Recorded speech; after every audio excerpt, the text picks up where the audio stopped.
Hey guys, Vince here in the Storage Review Lab. Today we've got a really fun project involving some brown fans, and I think you already know what I'm getting at. I have this Eaton SmartRack in my living room. It's the only place where it can live, and it's a little bit too loud for what I need, so we're going to be taking some Noctua fans and making the rack and everything in it dead quiet.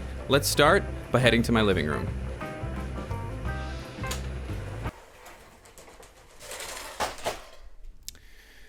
As you can see behind me, I've got a ton of Noctua fans. Our friends over there have sent me basically everything that I'm gonna need to make this guy absolutely dead quiet. You guys may have seen on our social media, which if you haven't, please go check it out. I recently did a couple videos on this rack here, and while overall I'm pretty happy with it, I had a couple notes. The biggest of which is this, which is one of the bank of fans out of this guy. They're kind of loud, and these are just regular old DC fans. So between this, there's 10 of these fans in this rack. Between this and all of the servers and switches and all the other jazz I got going on in there, we're gonna be taking almost all of it out and replacing almost all of them with Noctua fans. Let's get started. So let's start by going over what I have in the rack. Up top, I've got a KVM, that doesn't need a fan. Underneath is my router, doesn't need a fan. Underneath that is a QNAP NAS, which if you go to our website, I actually did a review of this. You can go see that. It's the TBS 872 XT, I believe. I'll put a note if that's wrong. That has 2 fans in it. Those are getting replaced. Next to that, modem doesn't have fans. Under that is a Synology unit that stays off all the time, so that's not getting fans. Just kidding. I ordered fans for the Synology NAS as well. I completely forgot I did that. Under that is a JBOD, which is empty, so it's not getting fans. I swear, we're gonna get to the part where they get fans. Under that is my Supermicro server. That is getting fans. So in there, I'm gonna be replacing the CPU heatsink with a Noctua one. Specifically this Noctua heatsink, the NHL9X65 low profile cooler. This should fit perfectly in my 2U server. And underneath that is an old NetApp JBOD that has 2 power supplies that absolutely scream. Those will definitely be replaced. In the back, I've got a Mac Mini that's already pretty quiet, so I'm not gonna mess with it. And this Netgear Switch. This is the one I'm really looking forward to. Oh, and this Sabrent hard drive enclosure. It's got some fans in it, so yeah, why not? Oh, and of course, these. How could I forget these? These are the exhaust fans for this rack case. There are 2 banks of these. One is in my hand, the other is still installed. This is the thing that's gonna make the biggest difference, I think, in making this unit really, really quiet. Now, I can hear you guys in the comments already saying, well, you know, these rack cases are designed for certain amounts of BTUs and there's a certain amount of equipment. I know. These are not compute-intensive servers. These are storage servers. They spend most of the time off. And when they're on, I just would like them to be a little bit quieter. The other thing, that's actually kind of the important part here, I have a temperature sensor in there attached to my PDU that will give me alerts if the temperature gets too high. I have it right now configured so that when the temperature reaches a certain threshold, the fans automatically kick on, and then once it gets cooled off again, that automatically kicks off. And that's been working pretty well. It hasn't gone above like 85 Fahrenheit in there, which really not that bad for enterprise gear. Oh, and I forgot to mention, I actually already had 2 40mm fans plugged in over USB. These are Noctua's 5-volt fans, just cooling off my little 10 gig switch. And actually, my Raspberry Pi actually also has a 40mm Noctua fan in it. So I've already gotten started on this before our friend sent me everything else. So let's start with these 120mm fans out of the rack enclosure. These are just regular old DC fans. They are all wired up together and soldered, very easy to do. Like I said, they're just DC fans, no PWM here, and they're just wired up to this jack. We'll get this all taken apart, put the Noctua fans in, and this one should be pretty easy. If you guys just wanted to get a closer look at these are 12 volt, 0.27 amp DC fans. Pretty standard stuff. By comparison, these are 0.14 amps, so they're a little bit less amperage, but these are much more efficient fans. These are much better designed.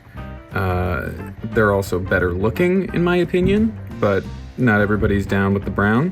I was curious, so I looked up the datasheet for these Delta fans. They're actually 200 RPM faster than the Noctuas. They have a little bit more CFM, 74 for the Delta, 60 CFM for the Noctua. The biggest difference, however, is the Delta fans are rated for 35.5 decibels, and the Noctua fans are rated for 22.5. That is a huge difference, because remember that decibels are logarithmic. And multiply that difference over 10 fans in this chassis. All right, doing the first power up. This way, if it explodes, it'll be on camera. Let's see.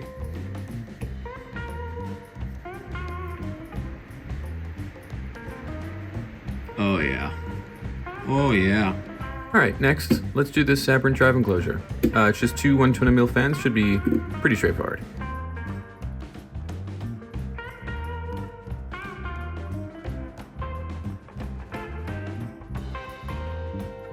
All right, next, let's tackle this super micro server. This one's gonna be a little more involved. I'm gonna be pulling the motherboard out of here and installing a new heatsink. All right, so we got the motherboard out of the server. It just has this stupid Intel stock cooler on it. That thing's gotta go. Here's what I'm gonna be replacing it with. This is the NH-L9X65. This should fit in that 2U server. In here is our accessories. We've got Noctua's great thermal paste, mounting for AMD, mounting for Intel, and the most important part, we've got a little Noctua badge here. I love this thing. So that's the accessories. Take a look at the cooler itself. It's a nice, dense little thing. Got a very small, low-profile fan on the top of here, and that's all that comes in the box. This should be pretty straightforward to install. And if you're wondering what it is I'm cooling, we've got an Intel Xeon E3 1245 V6. It's a fairly low power chip. This cooler should be able to handle this no problem. Fun fact, Noctua doesn't rate their coolers based on TDP since it varies from manufacturer to manufacturer. They use the Noctua Standardized Performance Rating, which is a system they developed to rate all of their coolers independent of the CPU. They have an excellent resource on their website that shows the performance of all of their coolers on basically any CPU you can imagine using the formulas that they developed. It's a great resource to make the right choice for your application. And we've got the Noctua heatsink installed in the Supermicro server. And if you're wondering if the L9X65 will fit in a 2U server, it absolutely does, with plenty of space for airflow. Next, we're gonna do the power supplies out of that NetApp JBOD. Standard disclaimers here, of course. Be extremely careful when you're working with power supplies and opening them up. These are actually spare power supplies that have not been connected to mains power for who knows, years at this point probably, so these are going to be fairly safe, but obviously I'm going to be extra super duper careful opening these up. There's actually a guide that I'm going to be following that was on Reddit, and I will link that in the description. If you have a similar situation where you need to replace the fans in these old NetApp JBODs.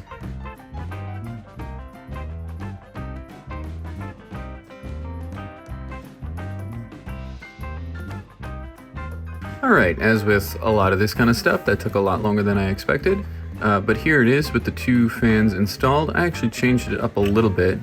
I've got these long M4 bolts going through, which are doing double duty of securing the fan to the chassis and also securing the fans together. 3 out of 4 ain't bad, because there's no way I can get to that 4th one once these fans are installed. So, also over here I did some nice cable management, because this is actually sort of an air channel, so it's kind of important to keep that as clear as possible. And again, the reason I've used the 4-pin versus the 3-pin is the 4-pin's got a little bit higher RPM just to give a little bit more airflow through this thing. But this should be working great. Hopefully it doesn't explode. I ordered fans for this Synology NAS as well. So these are actually super easy to replace. They basically just fall out. They're just on these pegs and they're held in just by nature of being in that cage. So this will take exactly 2 seconds. And we got the fans and the Synology. This was extremely easy. All right, up next we've got the QNAP NAS. This should be a pretty easy one. It's just two 120mm PWM fans. In case you were curious what's coming out and what's going back in. The Noctua fan is ever so slightly less rated. Honestly, these fans that it came with were actually pretty quiet as is. It's a fairly quiet system, but I mean, it's got fans, so why would I not want to replace them? Once again, I was curious and I looked up the datasheet for these Yen Sun fans. They're actually 200 RPM slower. They have 73 CFM versus 60 on the Noctuas, but like the fans in the chassis, these are 34 decibel fans versus the 22.5 of the Noctua. It's gonna be much quieter. And just like that, the QNAP is done. So I got this bank of fans in. It's already dead silent, but I just wanted to, before I replaced this bank of fans, I just wanted to do a before and after sound test. It's not even so much the sound of the airflow that's a problem, it's just the type of noise that comes out of these. So let's see if the camera can pick this up. Well, I was gonna make an after video so you could hear what the before and after sounds like, but they're so freaking quiet, you can't hear them over the switch, which is next on the list. All right, and the final piece of the puzzle is this Netgear Switch. I'll be honest with you, I don't have high hopes for this one, that this is gonna come out working properly. It's probably gonna throw some error codes or something, but it's worth a shot. If it works, great. If it doesn't, well, I'll figure something out. Real quick, I just wanted to talk about these guys. So Noctua includes these in some of their fans. I'll put a thing on screen or voiceover here to tell you which kits come with it. Their OmniJoin cables come with all their 40mm fans. And to clarify what I'm about to say, the little plastic things are 3M Scotch lock connectors. And the OmniJoin adapter is the 3-pin connector. But these are their OmniJoin cables. You basically just stick 2 ends of the cables in there, you smush it down and it creates a connection without having to solder anything, heat shrink anything.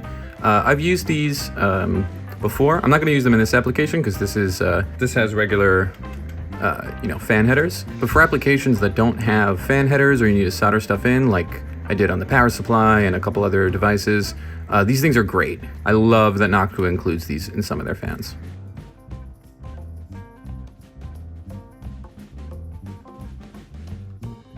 All right, so we got the fans installed and they're working, but kind of as expected, the fan status is showing yellow, which means the switch thinks the fans are faulted.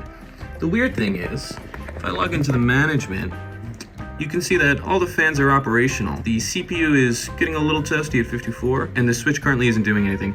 I'm not super confident putting it back in like this. These guys they're little screamers, but this is sort of designed to handle worst case scenario where you have full PoE out of this switch. I'm gonna actually try putting these fans back in and using Noctua's low noise adapters and see if that does a better job without the error.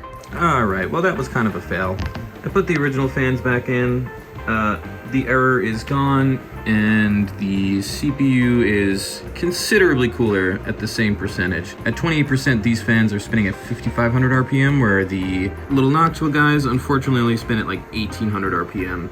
They just do not have enough juice. The other unfortunate thing is this switch is not that smart, so unfortunately it does not let me control fan speed. I would have just turned these guys up to 100% and left them on 100% at all times, and that still would have been quieter.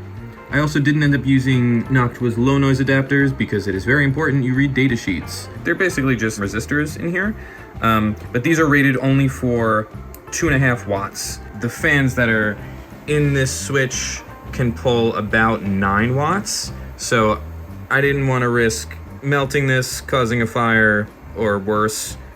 I mean, I don't know what's worse than a fire, but unfortunately, this switch cannot be Noctuified.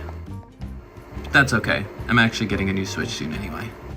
Well, that was a lot of fun. I don't know about you, but I had a pretty good time, and I want to give thanks once again to our friends at Noctua for sending me all these fans to get this done. I gotta say, the biggest improvement so far has been these guys. These were the exhaust fans out of this rack unit.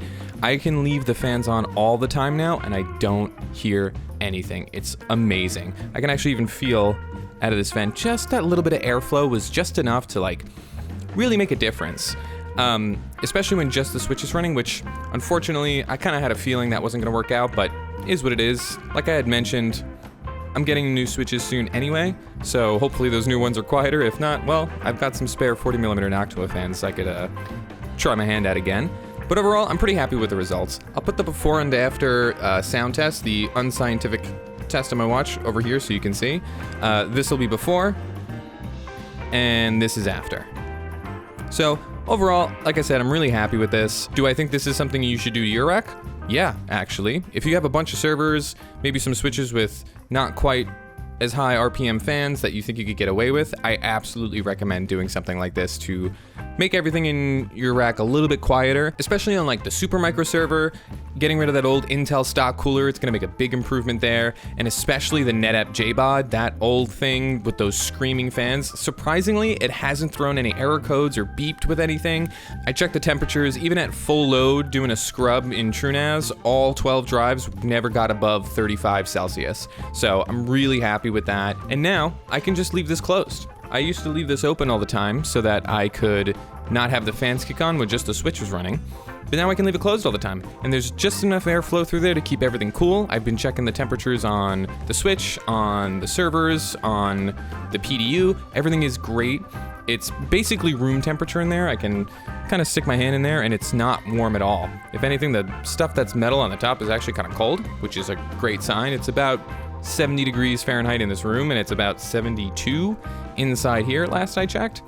Overall, I'm incredibly happy. So if you like this, hit like, comment, subscribe, all that good stuff. Be sure to check out our Discord as well. There'll be links to that in the description. There's also going to be a link there to the Reddit thread for the NetApp JBOD power supplies. There's also going to be a link to a couple of the reviews of the products that are in this rack, in case you're interested in those. Also, be sure to check out our website where I've written a paper up on what I've done here, including a full itemized list of all the fans I use and anything else. And stay tuned for more videos.